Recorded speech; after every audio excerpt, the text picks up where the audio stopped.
नमस्कार मित्रांनो, जागर मराठी अस्मितेच्या आजच्या कार्यक्रमामध्ये आपण भेटणार आहोत एका अशा व्यक्तीला जो जबलपूरचा आहे. अगदी लहान, जवळजवळ 2-3 वर्षाचा हा जेव्हा होता तेव्हा आपल्या आईच्या मांडीवर बसून तबला वाजवताना आमच्यापैकी अनेक लोकांनी याला बघितलेलं आहे. पण आईच्या मांडीवर बसून तबला वाजवणारा हा लहान मुलगा मोठा होऊन इतका मोठा होईल की भारत सरकार पद्मश्री सारखा पुरस्कार देऊन याचा गौरव करेल याची कल्पनाही कोणाला नव्हती. मित्रांनो, आज आपण बोलणार आहोत पंडित विजय घाटे यांच्याशी. नॅशनल आणि इंटरनॅशनल क्लासिकल म्युझिकच्या सिनॅरिओमध्ये पंडित विजय घाटे हे नाव एक अत्यंत मातब्बर नाव आहे. पंडित हरिप्रसाद चौरसिया, पंडित शिवकुमार शर्मा आणि संगीत मार्तंड पंडित जसराज या लोकांच्या सारख्या दिग्गजांबरोबर ज्यांनी गेले 30 वर्ष सातत्याने नॅशनल आणि इंटरनॅशनल म्युझिक फेस्टिवल्समध्ये साथ केली, असा हा आमचा विजय, ज्याला आम्ही राजू म्हणतो, आज पूर्ण जगाच्या श्रेष्ठ तबलावादकांपैकी एक आहे. पंडित झाकीर हुसेन ह्यांचं नाव अत्यंत पॉप्युलर आहे, पण म्युझिक सर्कल्समध्ये पंडित विजय घाटे ह्याला सगळेच ओळखतात. आणि पद्मश्री विजय घाटे मागच्या रविवारी आपल्याशी बोलू शकले नाही, कारण त्यांच्या वडिलांचं अचानक ऑपरेशन झालं आणि त्यामुळे ते वेळ देऊ शकले नाही. आज आपण भेटणार आहोत पद्मश्री पंडित विजय घाटे यांना. चला भेटूया पद्मश्री विजय घाटेंना.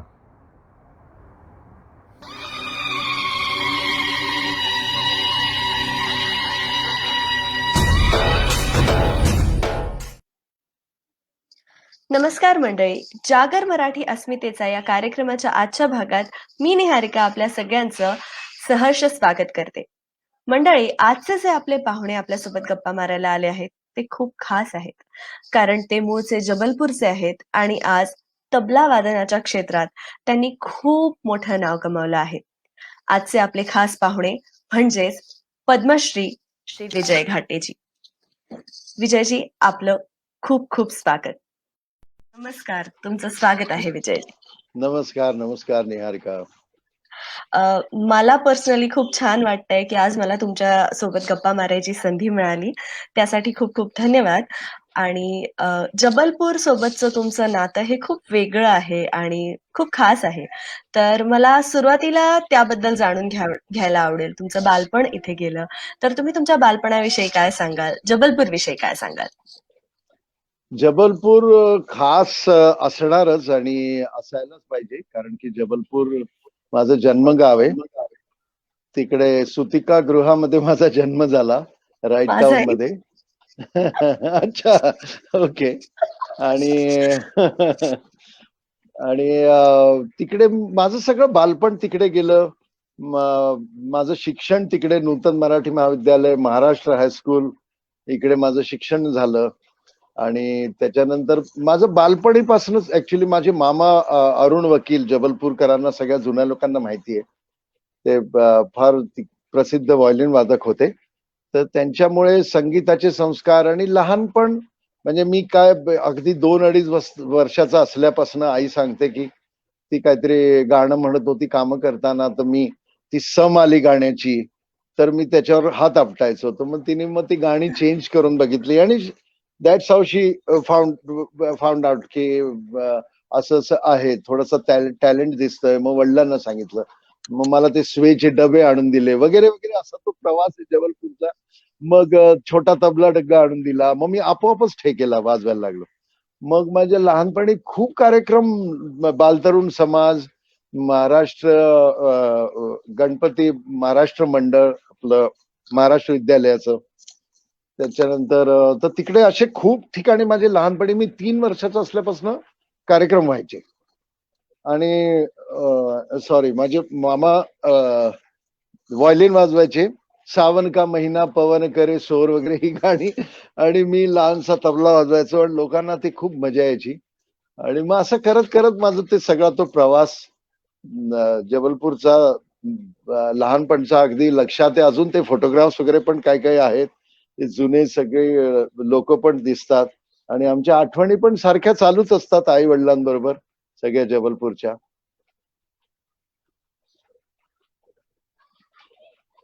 तुझा आवाज नाही येते. क्या बात है! आज जबलपूरकरांना नक्कीच खूप आनंद होत असेल या सगळ्या आठवणी ऐकून. स्पेशली जबलपूरचे जे तुम्ही म्हटलात तसे जुने लोक आहेत, त्यांना तर अगदी सगळ्या त्या आठवणी ताज्या झाल्या असतील. हो, डेफिनेटली. कारण मला पण बोलताना एकदम असं सगळं ते डोळ्यासमोर दिसायला लागतं ना आपल्याला. आपण जेव्हा ते सगळं इतक्या वर्षांपूर्वीच बोलत असतो, तर वी कॅन खरंय. Definitely see that. ॲक्चुअली अगदी खरंय. अ, विजयजी, आज तुम्ही पद्मश्री विजय घाटे म्हणून ओळखले जाता आणि तबला वादनाच्या क्षेत्रात जेव्हा मोठमोठी नावं येतात, त्यावेळेला तुमचं नाव हे अगदी पहिल्या काही नावांमध्ये आहे. तर अरे नेमक्या या थँक यू. प्रवास तर नेमक्या या प्रवासाची सुरुवात कुठून झाली? तबला वादन या कलेची सुरुवात प्रोफेशनली आज तुम्ही त्याच्यात आहात, तर त्याची सुरुवात कुठून झाली? हे आमच्या प्रेक्षकांना जाणून घ्यायला नक्कीच आवडेल. नाही ऍक्च्युली मी जसं तुला सांगितलं की तो प्रवास असा सुरू झाला लहानपणी. मग खूप कलाकार यायचे, मोठे मोठे कलाकार यायचे. माझे वडील, माझे बाबा जयंत घाटे, जे आर घाटे, ते बाळ घाटे म्हणून जास्त ओळखले जातात आपल्या जबलपूरला, बाळासाहेब घाटे. तर ते त्यांचा संगीत समाज आणि ते त्यांना पण संगीताची खूप आवड असल्यामुळे सगळ्या घरातच आमच्या त्यांचा संगीत समाजामध्ये खूप त्यांचा संबंध होता, येणं जाणं होतं. ते तिकडे कार्यकर्ता होते, सेक्रेटरी होते नंतर. तर असं त्यांचा सहभाग त्यावेळेला होता. असं मोठे मोठे कलाकार यायचे, मग मला ते कडेवर घेऊन जायचे आणि मग सगळ्यांना ऐकवायचे. मग कौतुक की लहानसा मुलगा तबला वाजवतो वगैरे वगैरे वगैरे, ते जे असतं तसं. मग एक दोन खूप मोठे कलाकार आले होते तिकडे. जगन्नाथ बुवा पुरोहित, विनायक बुवा पटवर्धन. तर पोहनकर साहेबांकडे त्यावेळेला ताई पोहनकर होत्या, त्यांच्याकडे ते सगळे कलाकार जमायचे. तर विनायक बुवा पटवर्धनांनी माझ्या वडिलांना थोडं चांगल्या शब्दात सांगितलं होतं की तुम्ही लहान आहे म्हणून त्याचं कौतुक होतंय, पण त्याला तर शिकवलं नाही तर मग तो मोठ्या झाल्यावर त्याची ही विद्या तिथेच राहील. आणि मग ती जर विद्या डेव्हलप नाही झाली तर मग त्या टॅलेंटला काही उपयोग नसतो. हे जे काही आपल्यावर परमेश्वराची थोडी कृपा दृष्टी असते, तर तर त्याच्यामुळे ते वडिलांनी सिरियसली घेतलं. मग माझं त्यांनी बाहेर असं कौतुक करणं आणि बाहेर नेणं एकदम सोडून दिलं. मग माझं नॉर्मल आयुष्य जसं लहान मुलांचं असतं तसं सुरू झालं. म्हणजे शाळा, मग संध्याकाळी ड्रॉइंग क्लास, मग त्याच्यानंतर भातखंडे संगीत महाविद्यालय. मग असं करता करता मी 9वी 8वी मध्येच 7वी 8वी मध्येच मी विशारद पण झालो. म्हणजे त्यावेळेला विद म्हणायचे भातखंडे संगीत महाविद्यालयात. तर तिथे मला पंडित किरण देशपांडेजी शिकवायचे त्यावेळेला भातखंडे संगीत महाविद्यालयामध्ये. आणि मग ते झालं. पण मी जसं लहानपणी असायला पाहिजे सगळं लक्ष खेळाकडे असायचं आणि मला फार मेहनत करण्यामध्ये किंवा अभ्यास करण्यामध्ये फारसा काही रस नव्हता. आणि माझे वडील म्हणायचे, अरे रियाज कर, प्रॅक्टिस कर, हे कर. तर ते जसं असतं म्हणजे एक नॉर्मल हाऊस, एकदम नॉर्मल वातावरण होतं की मी बिलकुल ऐकणार नाही, मग मी हट्ट करणार, मग मी खेळायला पळणार वगैरे वगैरे वगैरे. तर माझं फारसं त्याच्याकडे लक्ष नव्हतं. पण असं होता होता मला असं वाटतं 9वी मध्ये होतो का 8वी मध्येच होतो मला असं वाटतं. तर तिकडे 3 दिवसाची संगीत रिसर्च अकॅडमी ITC ची कॉन्फरन्स झाली होती. तर त्याच्यात 3 दिवस उस्ताद झाकीर हुसेन साहेबांचं मी सलग 3 दिवस त्यांचं ऐकलं. त्यांनी 3 मोठ्या मोठ्या वेगवेगळ्या इन्स्ट्रुमेंटलिस्ट बरोबर तिकडे संगत केली होती. ब्रिजभूषण काबरा, इंद्रनील भट्टाचार्य आणि विजी जोग या लोकांबरोबर त्यांनी संगत केली होती. तर ते 3 दिवस मी जो तो तबला ऐकला ना, निहाळ का त्यांनी माझं पूर्ण एकदम एकदम चेंज झालं माझं आयुष्य. म्हणजे मला एकदम असं कुठेतरी वाटलं की आपल्याला हेच आहे जे आपलं आयुष्य आहे आणि हेच आपल्याला करायचं आहे. मग त्या अनुषंगानेच मग माझ्या वडिलांनी पण मला भोपाळला काही वर्ष, 2 वर्ष तिकडे नेलं, 1.5 वर्ष. पण अनफॉर्च्युनेटली माझे मामा तिथे देहांत झाला, म्हणजे ते खूप आजारी झाले, म्हणून मग मला परत यायला लागलं. पण मग देन काय कळत नव्हतं, कारण त्यावेळेला इतकं मुंबईला येऊन शिकणं, इट वॉज नॉट इझी. मग येस. पण अगेन फॉर्च्युनेटली मला भारत सरकारची नॅशनल टॅलेंट रिसर्च स्कॉलरशिप मिळाली.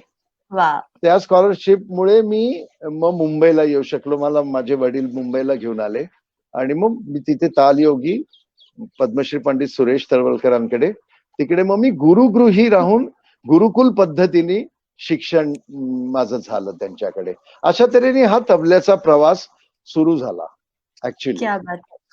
माझा पुढचा प्रश्न हाच होता की पंडित सुरेशजींची तुमची भेट कशी झाली आणि जसं तुम्ही आता सांगितलं की तुम्ही गुरुगृही राहून शिकले, म्हणजे एका गुरुकुल हो पद्धतीत तुम्ही शिकले.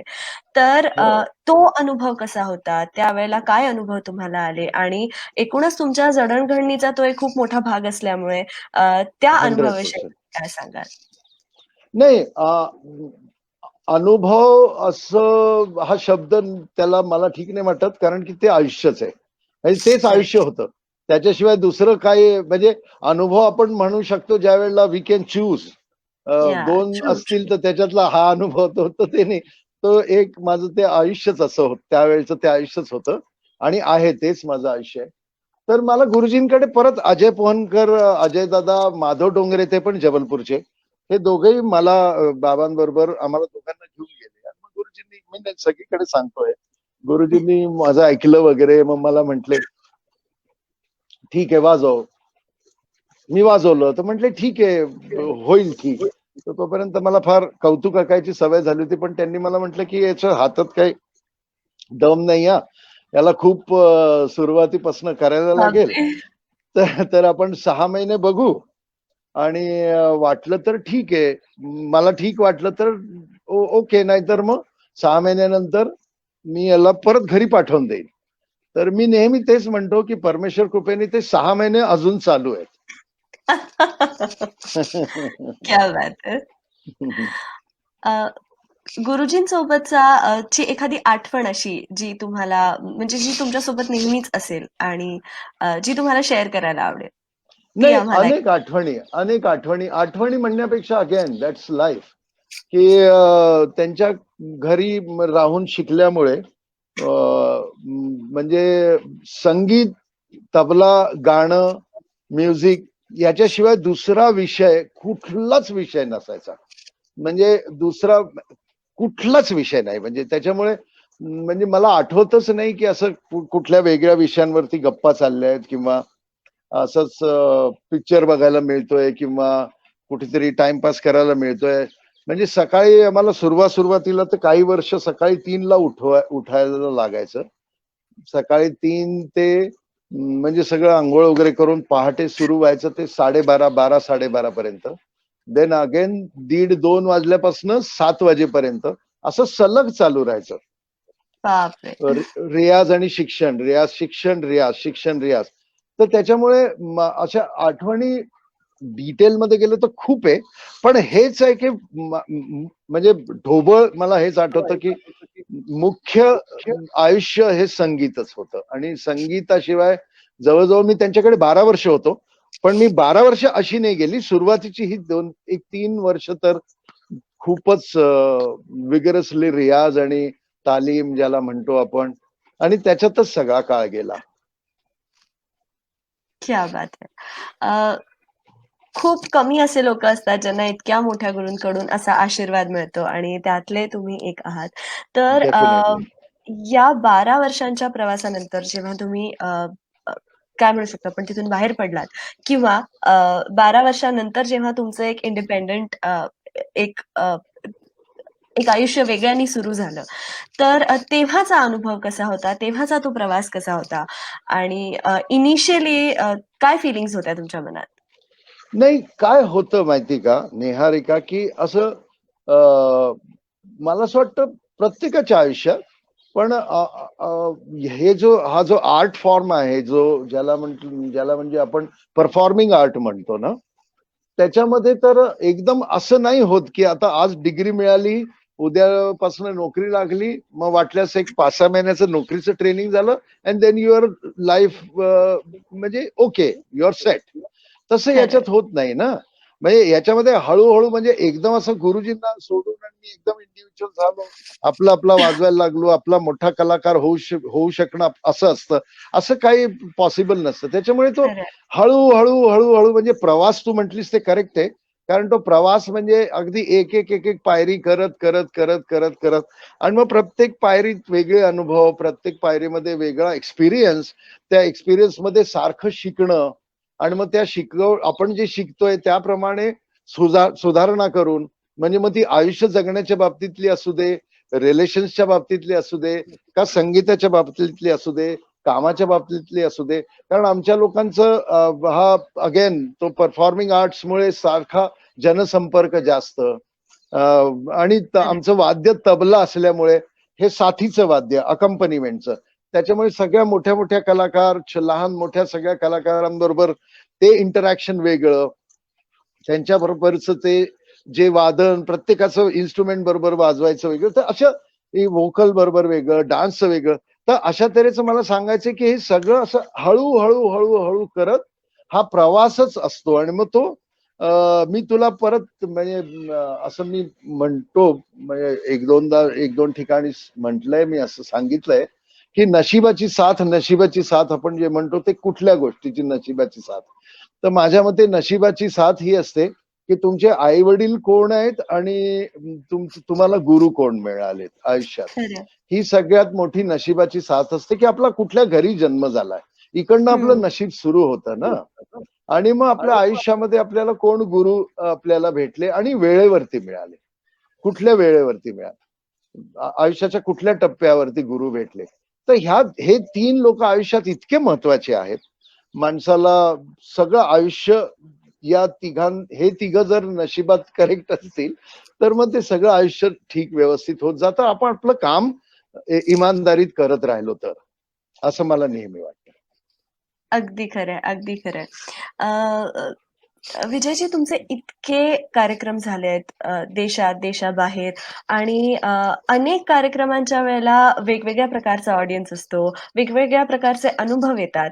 तर एखादी खास आठवण या कार्यक्रमांमधली जी तुम्हाला शेअर करायला आवडेल? नाही, अनेक कार्यक्रम झालेत आणि अनेक आठवणी आहेत. मला आठवण असं म्हटलं तर मी एक गोष्ट नक्की शेअर सगळ्यांबरोबर करू शकतो. तशा इंडिव्हिज्युअल कार्यक्रमाच्या तर आठवणी काढल्या तर मे बी निघतील. पण मी एक गोष्ट नक्की शेअर करू शकतो की मी जबलपूर वरनं आलेलो, लहानपणापासून तिकडे मी इतक्या लोकांना साथीमध्ये म्हणजे इतक्या मोठ्या मोठ्या तबला प्लेयरांच्या तिकडे भोपाळला स्पेशली म्हणजे उस्ताद विलायत खान साहेब, पंडित हरिप्रसाद चौरसिया, पंडित शिवकुमार शर्मा, पंडित रविशंकर, पंडित भीमसेन जोशी, पंडित जसराज जी, पंडित बिरजू महाराज जी, ही सगळी जी शास्त्रीय संगीतातली खूप मोठी मोठी दिग्गज नावं आहेत, या सगळ्यांना मी असं अर्धा किलोमीटर लांबून बघायचो, म्हणजे प्रेक्षकांमधनं. आणि मग एक असे 2 ठिपके, त्यावेळेला तर क्लोज सर्किट टीव्ही स्क्रीन वगैरे लागलेले असं काही नव्हतं ना, असे ठिपके दिसायचे आणि आपल्याला आवाज यायचा. आणि मग त्यात मैहरला व्हायची खूप मोठी कॉन्फरन्स त्यावेळेला. तर ह्या सगळ्या आठवणींनी मी जबलपूर सारख्या ठिकाणून, लहान ठिकाणून मी एकदम मुंबई, एकदम महानगरामध्ये आलो. इतके मोठे गुरु मिळाले. हळूहळू हळू त्याच्यामध्ये माझे ते जे काही मेहनत होत होती, जे काही करता करता, आणि यू कॅन इमॅजिन की मला एकदम जेव्हा मी पहिल्यांदा पंडित हरिप्रसाद चौरसिया, उस्ताद विलायत खान, उस्ताद बिस्मिल्ला खान साहेब, पंडित जसराज जी, अशा लोकांबरोबर मी जेव्हा स्टेज शेअर करायला मला मिळायला लागलं, तर हेच माझ्यासाठी इतकं मोठी आठवण होती. म्हणजे त्या ऑ मधनं येऊन आणि नॉर्मल मी त्यांच्यातलाच एक म्हणून परत त्यांच्याबरोबर साथ करायची. तर अशा तऱ्हेने माझे या लोकांबरोबरचे सगळे सुरुवातीचे कार्यक्रम तर एकदम म्हणजे काय म्हणतात त्याला, सगळे माझ्या एकदम असे कोरून ठेवलेले सगळे, म्हणजे ते सगळे फिलिंग्स पूर्णपणे असे जिवंत आहेत.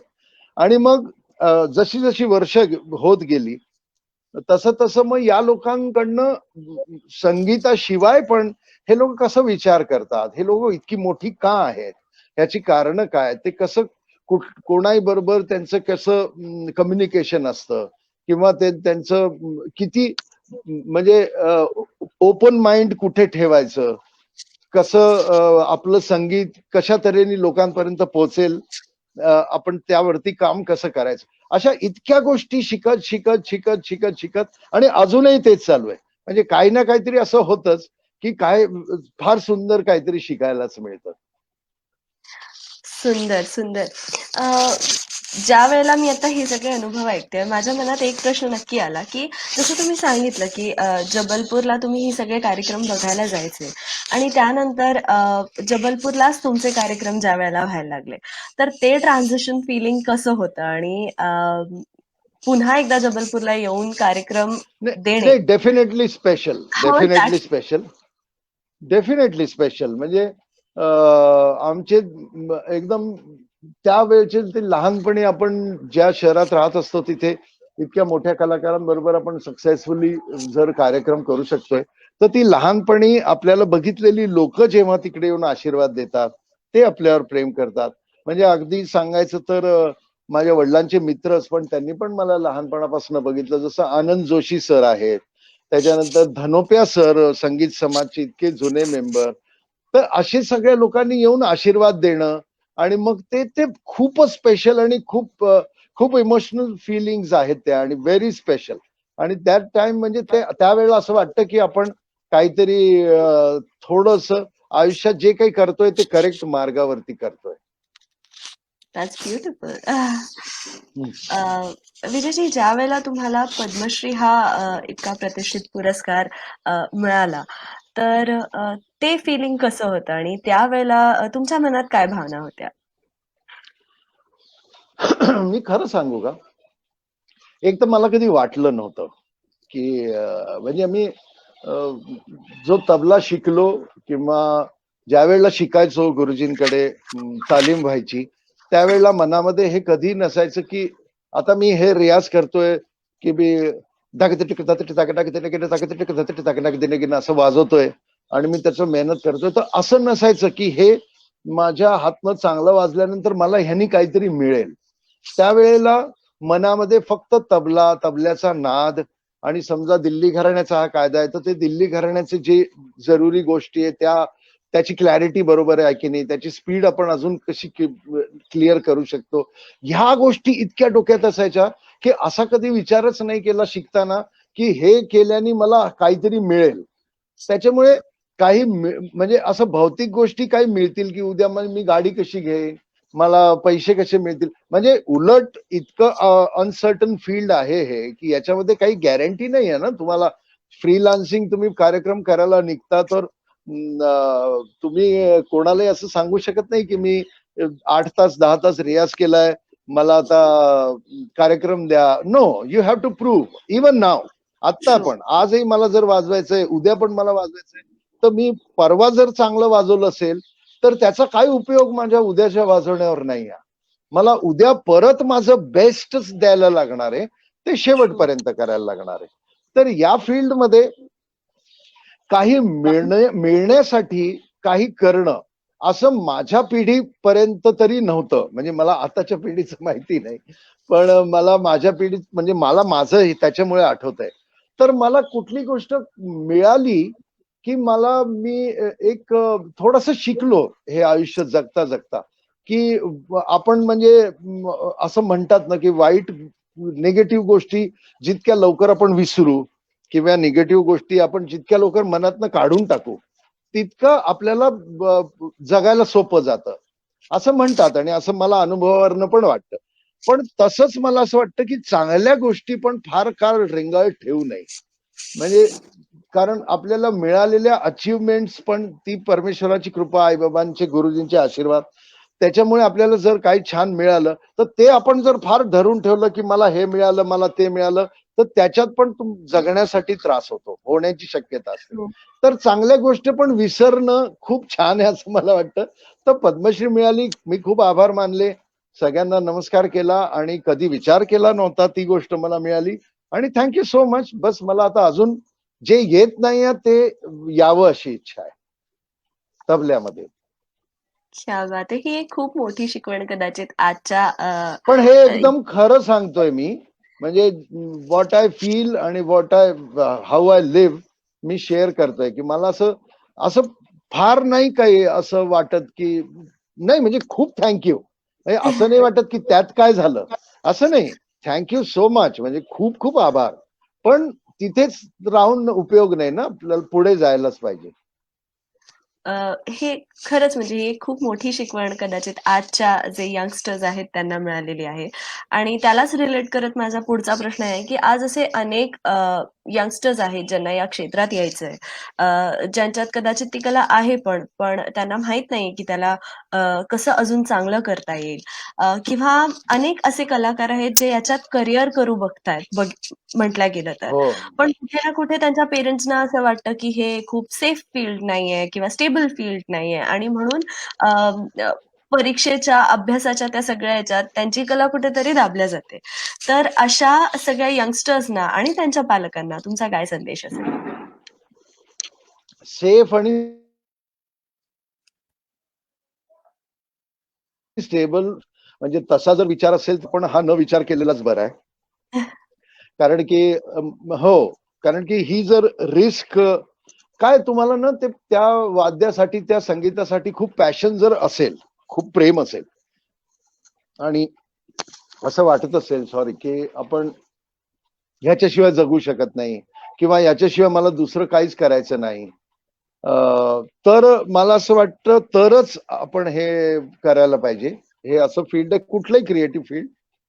आणि ऍट द सेम टाइम मला हे म्हणायचं की आजचं जी यंग कलाकार आहेत, जे यंग जी पुढची जनरेशन आहे ती खूप टॅलेंटेड आहे, खूप मेहनती पण आहे आणि त्यांच्याकडे खूप अवेलेबल पण आहे. आता त्यांना एक्सपोजर खूप आहे, कारण की आपल्याकडे आता युट्यूब आहे, हे आहे, सगळं अवेलेबिलिटी इंटरनेटवर ऑनलाईन तुम्ही गेले की तुम्हाला, म्हणजे आम्हाला एखादे जुने उस्ताद असतील, उस्ताद थिरका खा साहेब, तर आम्हाला त्यांचं रेकॉर्ड ऐकायला खूप कष्ट घ्यायला लागायचे की यांच्याकडे जा, मग त्यांना रिक्वेस्ट करा, मग त्यांचा मूड असेल तर.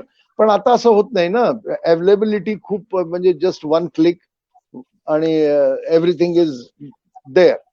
तर त्याच्यामुळे मला असं वाटतं की त्या सगळे खूप पॉझिटिव्ह पॉइंट्स खूप आहे आणि खूप टॅलेंटेड आहेत मुलं. आणि त्याबद्दल मला खरंच खूप छान वाटतं सगळ्यांचं ऐकून. आणि ऐकून फक्त हळूहळू हळूहळू काय होत गेलं असं मला सांगावंच वाटतं मुलांना, की म्हणजे ही तर कहावत हिंदीमध्ये आहेच की चमत्कार को नमस्कार. पण मग तो चमत्कार कसा करता येईल आणि आपल्याला टाळ्या कशा पडतील आणि आपल्याला कशी वाहवाही मिळेल, त्या चमत्काराच्या मागेच तेच म्हणजे म्युझिक की काय, आता हल्ली असं वाटायला लागलंय की चमत्कार काहीतरी चमत्कृती पूर्ण वाजवणं म्हणजे म्युझिक. काहीतरी खूप स्पीड मध्ये काहीतरी गायलं किंवा फेमस गाणीच सारखी म्हटली, म्हणजे असं मला ते असं फार वाटतं की रियालिटी शोज वगैरे आता आहेत त्याच्यामध्ये त्याचा फायदा खूप आहे. पण ती फेमस गाणी आपण म्हणतो त्यावेळेला आपलं आपलं त्याच्यात काहीच नसतं ना, ते सगळं झालेलं, जे गाणं ज्यांनी म्हटलंय त्यांची आठवण काढून लोक मग ते पिक्चरचं गाणं असू दे, नाट्यगीत असू दे, जुनं अभंग असू दे, आणि तेच मला असं वाटतं घाई खूप आहे इन्स्टंट असल्यामुळे. म्हणजे मी चांगल्यासाठी त्यांना सांगतोय की थोडस शांतपणे, कारण म्युझिक खूप खोल आहे. आपलं संगीत, आपली कला, आपली संस्कृती ही खूप डीप आहे.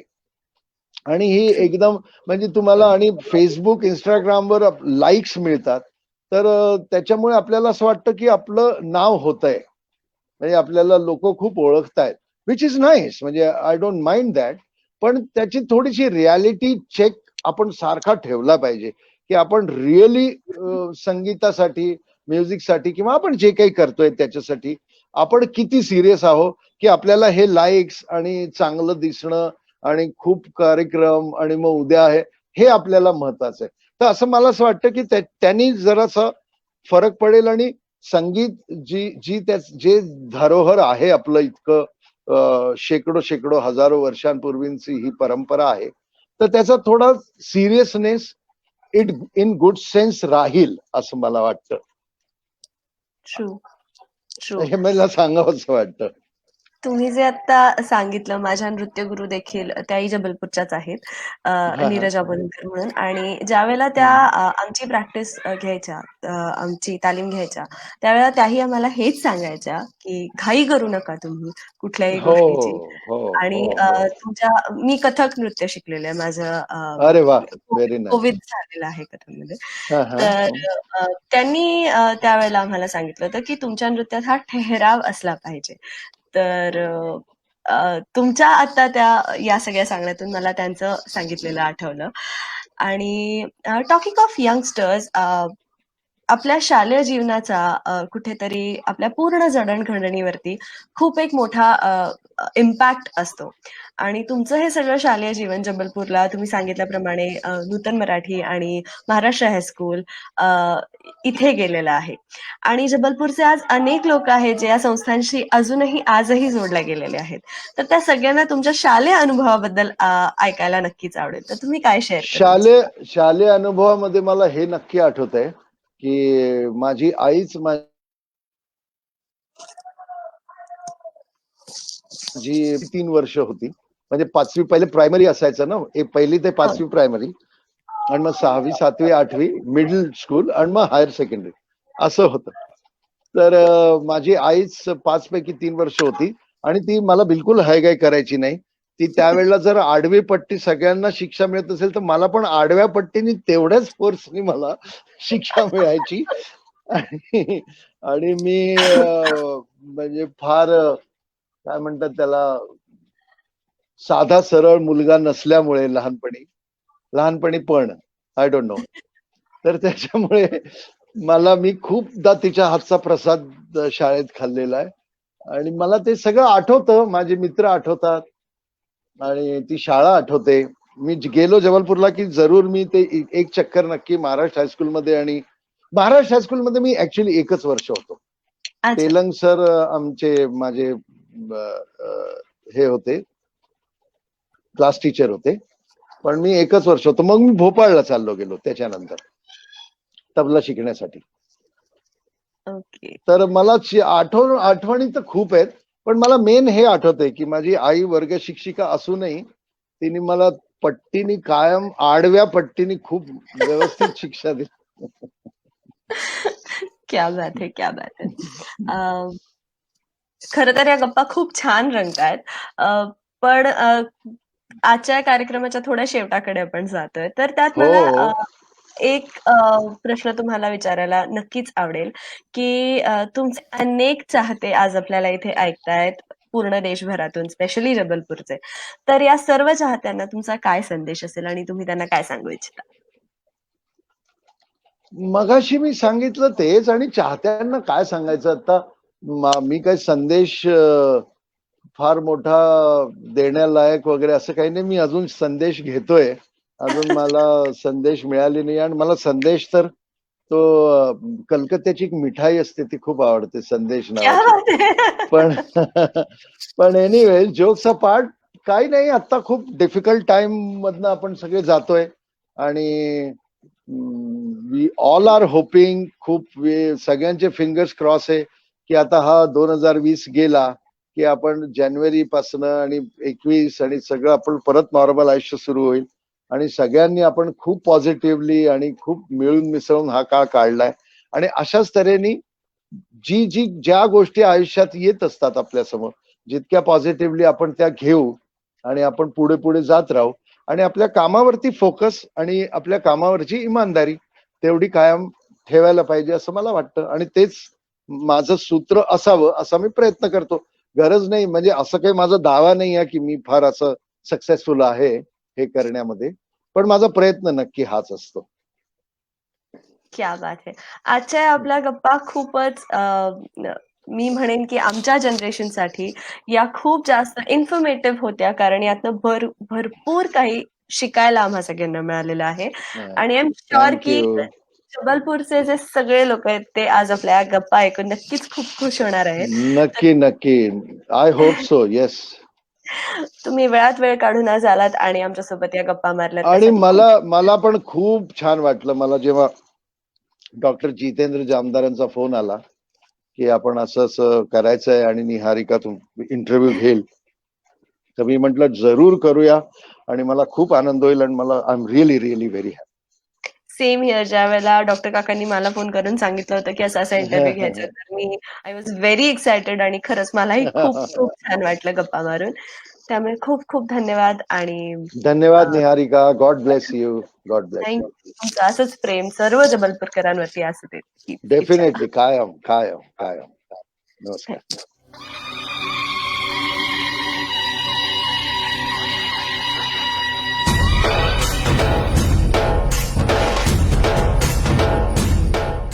तर मित्रांनो, आपण पंडित विजय घाटे म्हणजे राजू घाटे यांना भेटलो.